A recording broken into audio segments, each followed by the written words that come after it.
হানিফ আলী আহমেদ মই UPPLৰ কেন্দ্ৰীয় সংখ্যালঘু কোষৰ সভাপতি আৰু মই জন্মলগ্নৰ পৰাই আছোঁ। আজিৰ তাৰিখলৈকে মই UPPLৰ হৈ বিভিন্ন ঠাইত সভা সমিতি কৰি আছোঁ আৰু UPPLৰ আগতে যেতিয়া PCDR আছিলে সেই PCDRৰ পৰাই 2015 চনৰ 5 আগষ্ট তাৰিখে আমি দুটমাত অধিৱেশনৰ জৰিয়তে এনেকুৱা বহল অধিৱেশনৰ জৰিয়তে আমি UPPLৰ ৰাজনৈতিক দল জন্ম দিয়া হয়।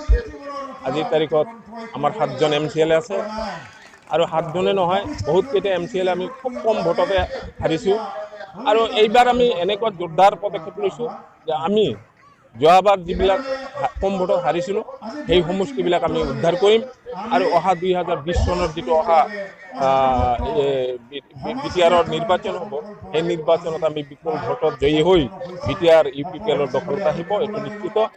আৰু যাৰ কাৰণে আজিৰ তাৰিখত বিভিন্ন দল সংগঠনে UPPLৰ প্ৰতি ধাউতি হৈ আহি আছে, জইন হৈ আছে আৰু আমাৰ সুদীৰ্ঘদিন বড়োৰ লগত জড়িত থকা আপচু সংগঠনৰ সভাপতি প্ৰমোদ বড়ো তেখেতেও আমাৰ এই দললৈ আহিছে আৰু দীৰ্ঘদিন বিভিন্ন সহস্ৰ সংগঠনৰ লগত জড়িত থকা NDFB গোটসমূহে আমাৰ দললৈ আনুষ্ঠানিকভাৱে হোৱা নাই যদিও আমাৰ প্ৰতি এটা তেওঁলোকে সহমত আগবঢ়াই আছে আমি লক্ষ্য কৰিছোঁ আৰু যাৰ কাৰণেই আজিৰ তাৰিখত BTADৰ হাগ্ৰামা মহিলাৰীৰ যিটো পতন সেই পতনটো নিশ্চিত হৈ আছে। তেওঁ বিভিন্ন সময়ত তেওঁৰ দলৰ অপপ্ৰচাৰ চলাই আছে, UPPLৰ অপপ্ৰচাৰ চলাই আছে আৰু কিছু কুটাঘাতমূলক কামতো তেওঁ কৰা বুলি আমি পৰিলক্ষিত হৈছে।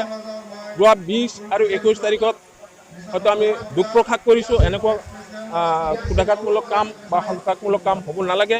যোৱা 20 তাৰিখত হাগ্ৰামা মহিলাৰীৰ হয়তো পত্নীৰ ওপৰত যিটো দুৰ্বৃত্তৰ আক্ৰমণ এইটো মই কঠোৰ ভাষাৰে ঘৃণা কৰিছোঁ, নিন্দা কৰিছোঁ যে আজিৰ তাৰিখত আমি যি সময়ত শান্তি সম্প্ৰীতি অটুট ৰাখিবলৈ আমি শান্তিৰভাৱে আগবাঢ়ি গৈ আছোঁ আৰু শান্তি প্ৰতিষ্ঠা কৰাৰ কাৰণে আমাৰ দলে অহৰহ চেষ্টা চলাই আছোঁ, তেনে এটা মুহূৰ্তত যোৱা 21 তাৰিখত আকৌ ওদালগুৰিত খাইৰুল ইছলাম নামৰ এজন ব্যক্তিক গুলীয়াই হত্যা কৰা হ'ল।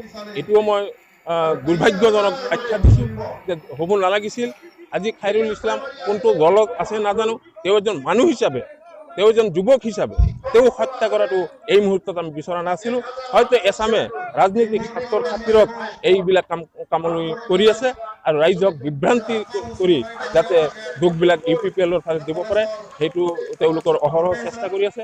কিন্তু আমি ৰাইজক বুজাই আছোঁ যে এইটো আমি যিহেতু শান্তিৰ প্ৰতিষ্ঠাৰ হকে আৰু BTRত শান্তি চিৰস্থায়ী হওক, সাধাৰণ জনতাৰ উন্নতি হওক, এইটো লৈ আমি আগবাঢ়ি আছোঁ আৰু তেনে মুহূৰ্তত এইবিলাক কাম হোৱাটো তেনে গৰিহণাযোগ্য বুলি আমি বিবেচনা কৰিছোঁ। হাগ্ৰামা মহিলাৰ এইটোতো তেওঁৰ ভৰিৰ তলত মাটি নোহোৱা হৈছে, তেওঁ আবল তাবল বকি আছে। এতিয়া তেওঁ বিভিন্ন সময়ত বিভিন্ন কথা কৈ আছে যে BTR মই নামানে। আৰে তেওঁ হ'ল এটা স্বাক্ষৰকাৰী, তেওঁ উইটনেছ সাক্ষী, সেই মানুহজনে আকৌ তেওঁৰ উপস্থিতিতে হৈছে তেওঁ এতিয়া কৈ আছে যে BTR মই নামানে। এইটো কি ধৰণৰ কথা? পাগলৰ পলক বকাহেন হৈ আছে। গতিকে আমি তেওঁৰ কথাত গুৰুত্ব দিয়া নাই। তেওঁ এতিয়া তেওঁৰ যিহেতু ভৰিৰ তলত মাটি নোহোৱা হৈ আছে, তেওঁ হাৰিব, আনকি তেওঁ নিজেও হাৰিব বুলি মোৰ এটা বিশ্বাস যে যোৱাটো নিৰ্বাচনত খুব কম সংখ্যক এজন চিফ হিচাপে তেওঁ খুব কম সংখ্যক ভোটত জিতিছিলে আৰু ৰাতিৰ 11টামান বজাত তেওঁ লাষ্ট কাউণ্টিঙত তেওঁক ডিক্লেয়াৰ দিছিলে। গতিকে আমি আশাবাদী যে এইবাৰ তেওঁৰ অন্তত কমেও 3,000 পৰা 5,000 ভোট তেওঁৰ মাইনাছত আছে। গতিকে তেওঁ হাৰিবৰ কাৰণে সেই ভয়তে তেওঁ আবল তাবল বকি আছে। আমাৰ ইতিমধ্যে UPPLত AVMCৰ পৰা যথেষ্ট সংখ্যক সদস্য আমাৰ দলত আহিলে, BPFৰ পৰাও যোগদান কৰিছে, কংগ্ৰেছৰ পৰাও আহিছে, UDFৰ পৰাও যদিও আনুষ্ঠানিকভাৱে যোগদান কৰা নাই, তেওঁলোকৰ পৰাও যথেষ্ট সংখ্যক সদস্য আমাৰ লগতে আছে আৰু আমাৰ লগতে কাম কৰি আছে। হীৰাখৰিয়ালটো এইটো এটা সাম্প্ৰদায়িক আখ্যা দি তেওঁ মানে বড়োৰ মাজত এটা সংঘৰ্ষৰ সৃষ্টিৰ কাৰণে এটা দল খুলিছে, অবৰ সংগঠন। এইটো এটা সম্পূৰ্ণ সাম্প্ৰদায়িক দল আৰু যাৰ কাৰণে মই এইটো দল গঠনৰ পৰাই মই ইয়াৰ মানে ঘৃণা কৰি আছোঁ যে এটা জাতিক ঘৃণা কৰি এটা অবৰ নামৰ এটা সংগঠন খুলি বাকীকেইটাই লৈ যিটো BTRত বা BTCত যিটো সাম্প্ৰদায়িক বীজ ৰোপণ কৰি আছে সেইটো একদম ঘৃণনীয়। আৰু এইবাৰ যদি তেওঁ সঁচাকৈ অবৰসকলৰ উন্নতি বিচাৰে, শান্তি বিচাৰে, তেনেহ'লে দুখ কৰিছে হাগ্ৰামৰ মহিলাৰীহে। দুখটো আমি কৰা নাই বা অন্য সকলো কৰা নাই, সকলো বড়োটো সন্ত্ৰাসবাদী নহয়। গতিকে তেওঁ যিটো কৰিছে যে অবৰ এই আৱাজটো মই তেনে ঘৃণা কৰিছোঁ। যে তেওঁ যদি আচলতে শান্তি বিচাৰিছে, বিদেশীত উন্নতি বিচাৰিছে, অশান্তিকাৰীক যদি দুখ দিব খেদিব খুজিছে, তেনেহ'লে আমাৰ লগত আহক।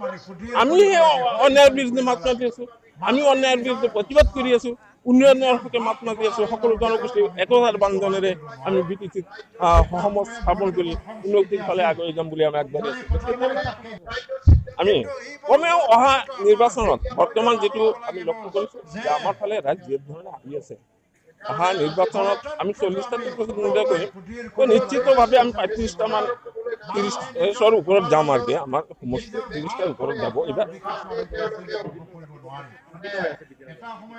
বিটিআৰলৈ শংকিত হোৱাৰ কোনো কাৰণ নাই। কাৰণ এইটো বহুদিনৰ অশান্তিৰ পৰিৱেশ। এইটো হোৱাৰ আগতে বিটিআৰ সৃষ্টি হোৱাৰ আগতেই মানুহে কৈছিল যে অশান্তি সেইকাৰণে আমি শান্তিভাৱে আগবাঢ়ি সকলো সহস্ৰ সংগঠন তেওঁলোকে অস্ত্ৰ সম্বৰণ কৰি শান্তিৰ কাৰণে আগুৱাই আহিছে। এই ক্ষেত্ৰত তেওঁলোকেতো আৰু আকৌ অশান্তি হ'ব এই কথাটোৱে মই ভাবিছোঁ ভুল ব্যাখ্যা হৈ আছে।